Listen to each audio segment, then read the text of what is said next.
குர்பானிற்கு விற்கப்பட்ட Donald Trump எருமை நேரில் பார்க்க அலைமோதிய கூட்டம். அரசாங்கம் எடுத்த முடிவு என்ன?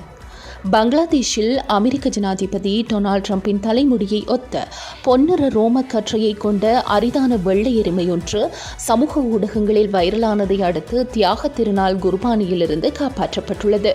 பங்களாதேஷில் தியாக திருநாள் வழிபாட்டுக்காக இந்த எருமை ஏற்கனவே விற்பனை செய்யப்பட்டிருந்தது. எனினும் இதன் தனித்துவமான தோற்றம் காரணமாக சமூக ஊடகங்களில் இதன் புகைப்படங்களும் காணொளிகளும் வேகமாக பரவி நாடு முழுவதும் பெரும் கவனத்தை பெற்றது.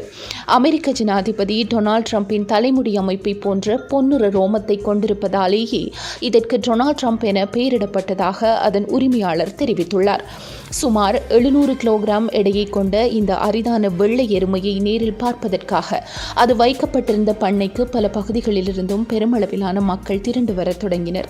இந்த நிலையில் பண்ணையில் மக்கள் கூட்டம் கட்டுக்கடங்காமல் அதிகரித்ததை அடுத்து பாதுகாப்பு மற்றும் கூட்ட நெரிசல் மேலாண்மை காரணங்களுக்காக பாதுகாப்பு பிரிவினர் மற்றும் அதிகாரிகள் எருமையை பலியிடுவதற்கு பதிலாக அதனை தலைநகர் டாக்காவில் உள்ள தேசிய விலங்கியல் பூங்காவிற்கு மாற்றுவதற்கு தற்போது ஏற்பாடு செய்துள்ளதாக இந்திய ஊடகங்கள் செய்தி வெளியிட்டுள்ளன. நன்றி.